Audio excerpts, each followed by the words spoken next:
I have one colleague who has joined us as a consultant. So one of the members of our team who, prior to coming to us, like me, had a background in industry, and he owned a restaurant. He owned a local restaurant in our region, and he says, Yeah. I should have known about the SBDC. Why didn't I know about this while I was running my own business? So we take that continuously as our motivation for sharing as broadly as possible with the community, with people throughout the region, that help is available. Yeah. This is Get Unstuck Podcast, a podcast for entrepreneurs who prioritize their life first, business second. I'm Mudita Panmuk, your host, who dedicates my life to designing and building a business that supports lifestyle. We will learn together from entrepreneurs around the world how they overcome their life challenges, their business obstacles, and yet still get unstuck from the hamster wheel of burying themselves into their business. Because time is the number one commodity in the world that you cannot get back once it's gone. So let's shorten the learning curve and see how can we prioritize better. Let's get unstuck. Hey, Get Unstuck Nation. So our guest today helps entrepreneurs to start up small businesses throughout Central Pennsylvania to go through the consulting services and educational program of the Small Business Development Center at Bucknell University. So please welcome Steve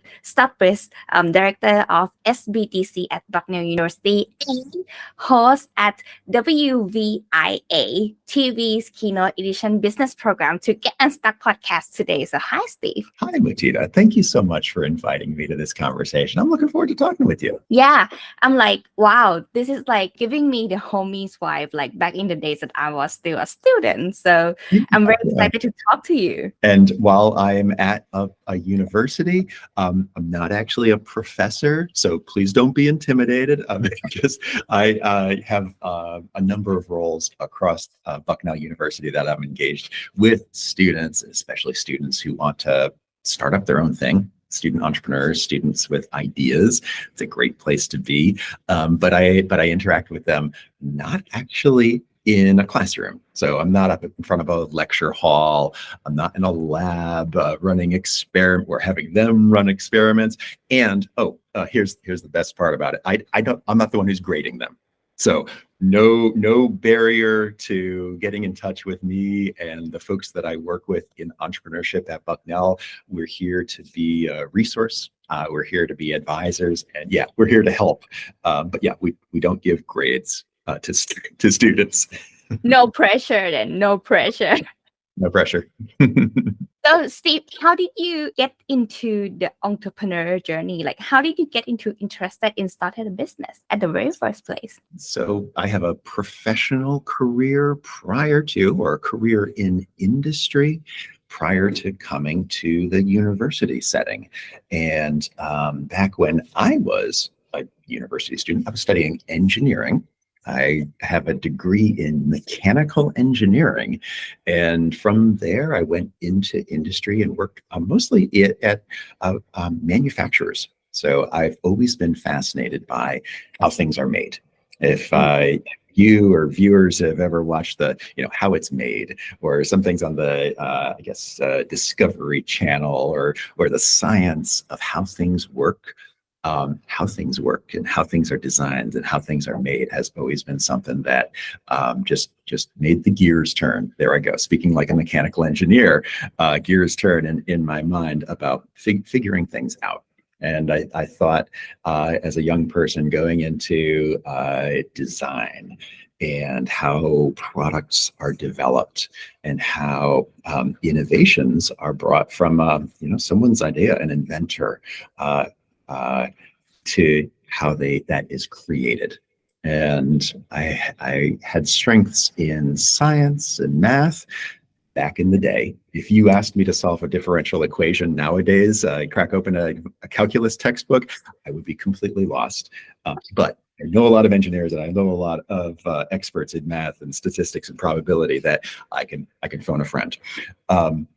So that path led me into manufacturing roles and working as a designer, working as an engineer, working to help companies create new products and make those products. And from that experience, I eventually learned of the role of a consultant. So someone not at a particular company whose role is designing that product line or supporting the manufacturer and market development of that product line, but someone who serves across industry or across many different organizations and shares their expertise in a certain field. And the opportunity that I discovered is that Bucknell University has this interesting center that provides consulting assistance to businesses. And that program is our Small Business Development Center. And I want to share so much more about the SBDC as a resource for businesses. But the really interesting and unique thing about Bucknell's center is a relationship that it has with the College of Engineering here at Bucknell. So it kind of spanned those interests of mine in how things are made and how things work, and being able to share the experiences that I had gained in my career with many different businesses. So I joined the Bucknell SBDC 17 years ago now. So 17 years of being in this role of connecting Bucknell University and serving as an advisor to entrepreneurs and small businesses. And through the 17 years at this center, I've had the opportunity to hire great advisors, other professionals with diverse industry backgrounds, had the chance to advise many student entrepreneurs, and overall connect the university with the businesses and the economic development through a pretty broad region of Pennsylvania. It's really been it has been very rewarding work to do. What do you think inspires someone to start this startup journey or like innovation journey? I think the people who are drawn to create the world that they want to live in. And it's seeing something out in the world, something that they experience that either provokes a frustration in them, like, I'm really annoyed by how this doesn't work well, and how their mindset is not to be deterred by that, not to accept things as they are, but to start thinking about how it could be better. And that's very broadly, and it can apply to, my early industry experience of being a mechanical designer and creating a machine, creating a process that helps something be made more efficiently, or designs a new physical product, consumer product that benefits someone. And it is much more broad than that. It is a new service. It is a new organization. It's perhaps a new creative work. So across the arts, I see parallels between entrepreneurs as creators of new products and services and companies, and artists as creators of new performances, works of art, and ways that people view the world and are inspired by creativity. So that's an interesting thing that I like to see, connections between creativity and entrepreneurship, creativity for artistic expression. So when someone have an ideas, Yeah. how can they know that they are already ready to get started and also able to start at least reaching out to the center? I think one of the most important things that an SBDC, our Small Business Development Centers, do is we're typically connected with and hosted by, I'm talking to you from the middle of the campus of Bucknell University in Lewisburg, Pennsylvania. So that route in education is the most important way to start. We produce educational programs, training programs, where individuals with ideas, I think I want to start a business, can come together and share those aspirations with instructors who guide them through what they will need to know, what they will need to do to be successful in planning and then launching their own business. Diverse topics ranging from the nuts and bolts of, okay, how do you actually file a fictitious name for the company that you're going to operate, and the online form to do that in the Commonwealth of Pennsylvania, the basics. But then broader things at a higher strategic level of, is your idea and your talents and experiences and strengths the appropriate fit for bringing that idea, that product or service to the market?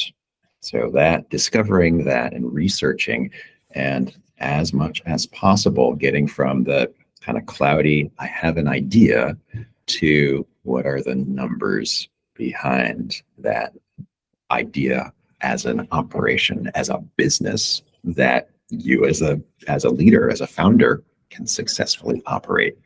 It's that translation from, I have an idea, I want to do this, here's what my goal is, to how we're going to do that.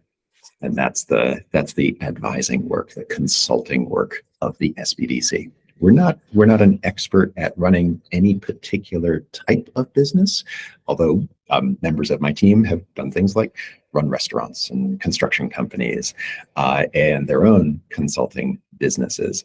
But how to get from the idea and the breadth of experience that any aspiring entrepreneur may have, to putting that plan together to launch and successfully operate that business. So usually, how it looks like it's a weekly visit, like how it looks like. Yeah, it can be. And often it starts out with that education. We have a series of workshops. So I'll mention this for anyone that might be listening or watching, that if you have an idea, there are programs like mine. I direct the Small Business Development Center that's hosted at Bucknell University, again in rural Lewisburg, Pennsylvania, almost in the dead center of the state, but at universities and similar organizations throughout the United States, there are small business development centers. A great way to find them is through a collected website called America's Small Business Development Centers, or ASBDC. .org, and finding where throughout any state and several territories, Puerto Rico, Guam, etc., all have SBDCs as well. Oh. Yeah, for anyone who's looking for that education, and then to connect with an advisor, a consultant or counselor at that SBDC who can help them and support them in the steps to start and to also grow businesses. So yeah, resource at almost over 900 locations throughout the United States of America. Wow, that's a lot. And you mentioned that it's not only the workshop, right? So it's pretty much hand-holding, like very specific to the business that coming in to consult with you, isn't it? Yeah, and it is very customized. We're always following our clients' needs. We're serving as a facilitator, or very much like yourself as an interviewer, in learning about what someone's goals are. So, and as diverse as people are, that is absolutely as diverse as the entrepreneurs that we serve are.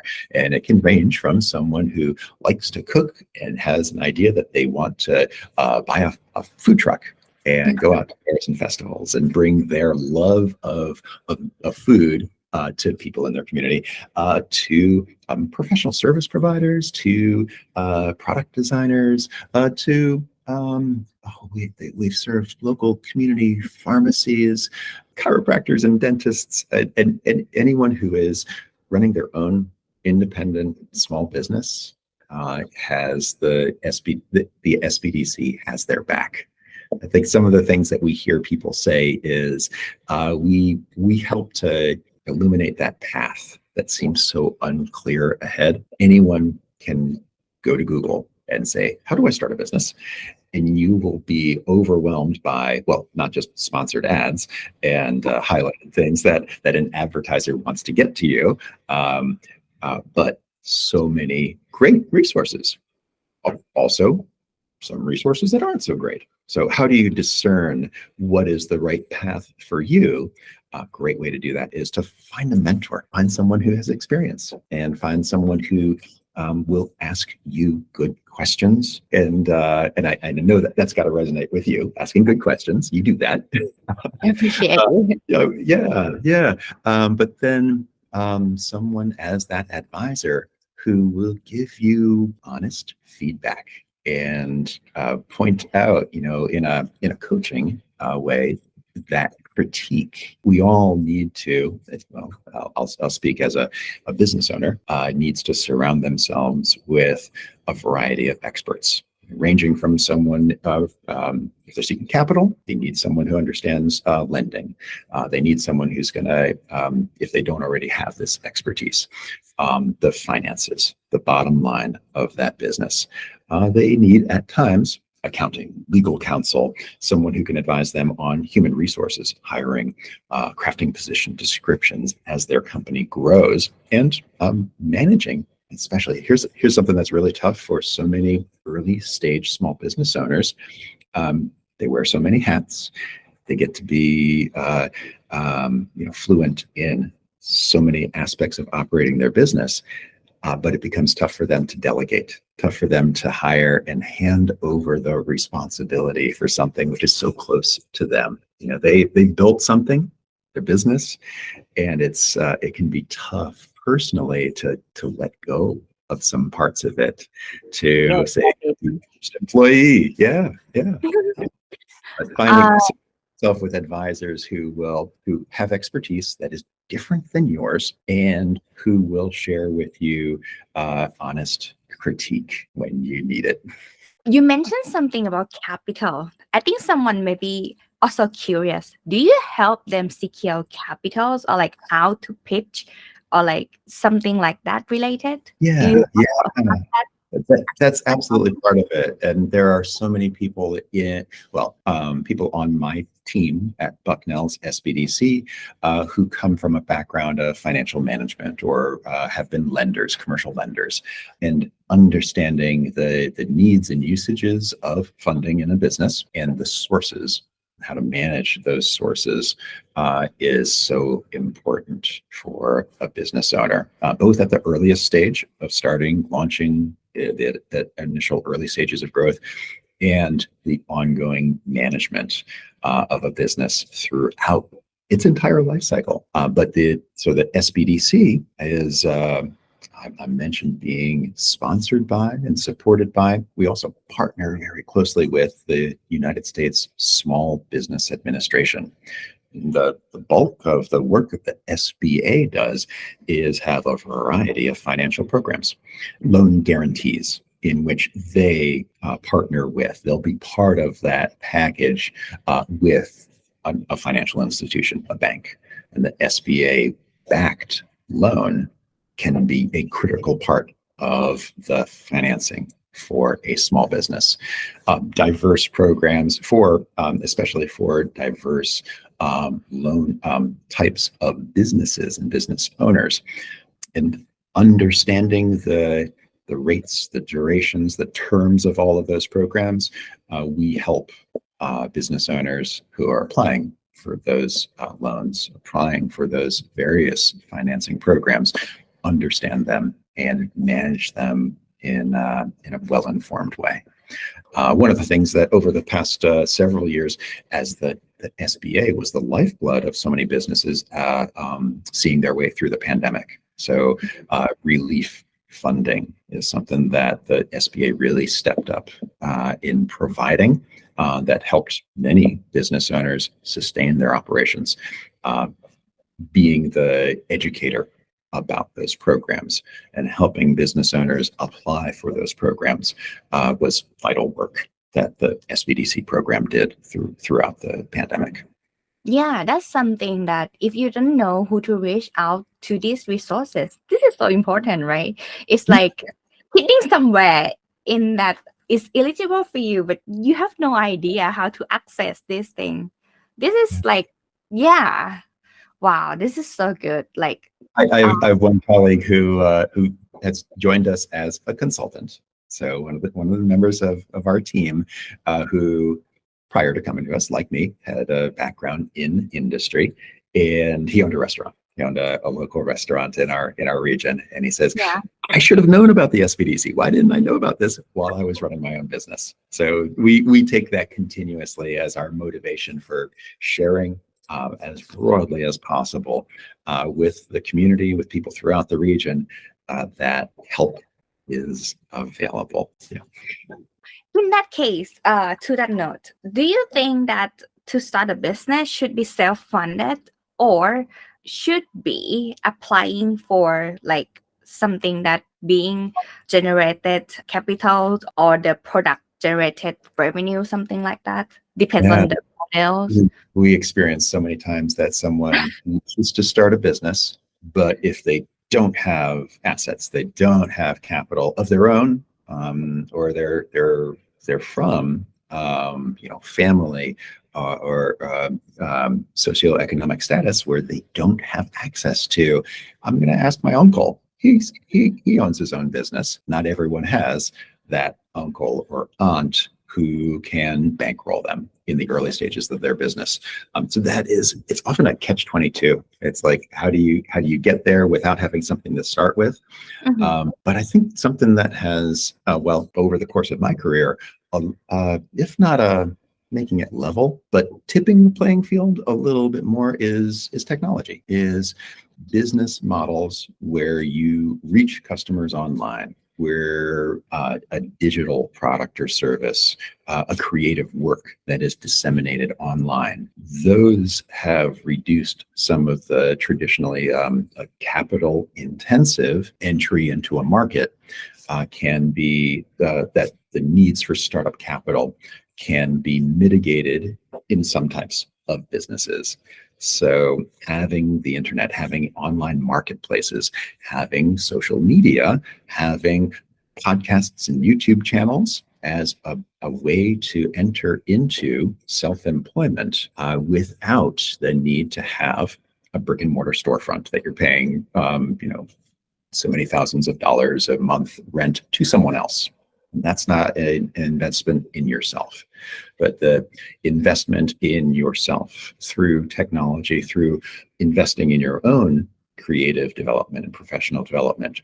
So technology and the web platforms and e-commerce have served in part to make that playing field and to make that access to entrepreneurship and access to self-employment more accessible to more people. Yes, Uh, very good way to Growth think. of technology. Reduce the cost to start. Yeah. And that brings it back to some of my earliest professional interests in engineering and design, and it is technology. It's how can we use technology to, I guess, really broadly, live better lives, but how can we use technology to launch our businesses in more innovative and efficient ways? Mm-hmm. That's really interesting work to do. Yeah. Keep it lean. What is the youngest age that could use your service? For the aspiring yeah. entrepreneur? Thinking about it, like these days, I have seen the kidspreneur right now. Like not only the laminate stand, though, they have like made candles. Like, oh my gosh, this day I'm like, wow, this that's so young. Yeah, technically, to be a client of a government-sponsored program, someone does need. We can't engage directly with minors, so under 18, but a youth who wishes to engage to seek assistance would have to have a responsible adult, a parent, a sponsor along with them, which most often they have. They wouldn't necessarily have the garage unless it's the garage of a family or but we go out to local schools and other youth organizations and share examples of young business startups. One of the most exciting ways that we do that is we do work with university students here at Bucknell who want to start their own companies. And there's an annual pitch competition, which is really engaging, entertaining, and informative. we've invited youth groups, classes, Girl Scout troops to come to that event to learn and to be inspired by individuals who are often just 3 or 4 years older than them. So a high school student come into that event, our Bucknell's Biz Pitch or Business Pitch competition, and being inspired by a college student who is starting their own company. And it has ranged from fashion designers to engineers creating new medical devices to software development around music discovery to students who, one from a recent year, had a number of food allergies, and she wanted to create an online platform where she and others could learn about all the local restaurants in their community and know what the dietary restrictions that they might experience going there. So it's not a physical product, but it's a way to help. It's always rooted in some kind of experience where they want to make a world. Count me in. I have a lot of food allergy. Yeah, that's count me in. Like, that's so interesting. Yeah, that's what I was hospitalized on. So we were talking about, we have rescheduled once. Yeah, I was hospitalized. Yeah, I was. Yeah, I think something wrong with that. So I am actually like gluten allergic, and also I was eating something at the wrong time, like rice and chicken, but like I think like the plate cutter is not as clean. Yeah, contamination and sorry. Crazy. So that has been a roller coaster. Yeah, that's so interesting. That's count me. Yeah, see, that's how they think. Like the kids these days, like they think different. Here's another thing about it. Some people may complain, kids these days, but I say that in a completely different way. Kids these days are amazing. Amazing. No, I mean in a positive way though. Don't get me wrong. Absolutely, 100%. The way that they perceive the world around them, and going back to how I describe an entrepreneur as someone who sees the world and sees a problem, but isn't beaten down by that, but uses it as inspiration for how they want to work in the world, how they want to be a creator in the world to make it a better place. And a driving theme in across so many young entrepreneurs that I've engaged with is how to make the world a more sustainable place. That is at the top of their list of things that they want to see, ranging from corporations to the products that they purchase, consume. They have a driving interest in how sustainable those products and the companies that provide them are. That's a source of great optimism for me, is that young entrepreneurs want to create a more sustainable world, and the companies and the ideas that they have are driving towards that. Yeah, I think the younger generation are more sophisticated and more considerate, like because they maybe have more access to the knowledge than us because they have internet, and then they are able to be like well-rounded when they do research. So it's kind of like they have bigger perspective in things. So they see things from different angles in that case. That's why I'm always impressed in their ideas. I think that's so important, a broader perspective, and a perspective which is not the bubble of the world that they may inhabit on a daily basis, but that being able to view through the lens of connections and people to learn from, not just in their local community, but throughout the world. That's so many opportunities in that, and an entrepreneur who seeks out those learning opportunities from people in different places with different perspectives, and who are different from them. Just the wealth of ideas in diversity is something that the youngest generation is doing better than ever before. Yeah, I agree. So this is so excited to just like thinking along with you. And this Also like building engaging community, right? Like this is like keep them growing, so keep Yeah. them connecting. This is such a good centers that like help everyone. So in case anyone like would like to work with you, your center especially, or they want to follow your work, where can they reach out to you then? So at Bucknell University, stop by. Lewisburg is beautiful. The cherry blossoms are blooming around campus. But if you're not able to visit us in beautiful Lewisburg, PA, find us at Bucknell University's website, bucknell.edu/SBDC for Small Business Development Center. And some of the things that people will find there is how to connect with me directly, members of our team, and the things that we do for students, like that business pitch competition, as well as the variety of educational programs and consulting assistance that we provide to entrepreneurs. So people in the region around central Pennsylvania, absolutely connect with us. But very broadly, if you're anywhere across the US, find an SBDC near you. And there is help for people who want to start businesses, and there's help for existing business owners who want to innovate, who are trying to solve some sort of problem, or you just need an impartial, unbiased, a trusted advisor to connect with.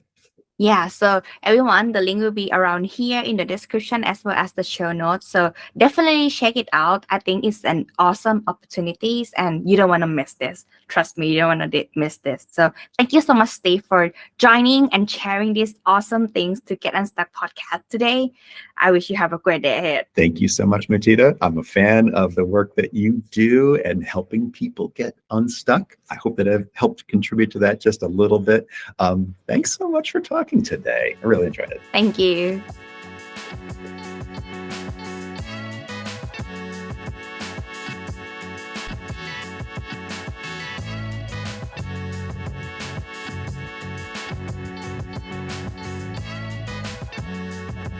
I hope this episode inspires you wherever you are in your entrepreneurial journey so that you can have your business that supports your lifestyle. Get a show note at getunstuckmethod.com/podcast. Review what we have learned together today and start implementing right now. See it by yourself. The result of your consistent action are worth it. You deserve the freedom to enjoy your life. Until the next episode, let's get unstuck.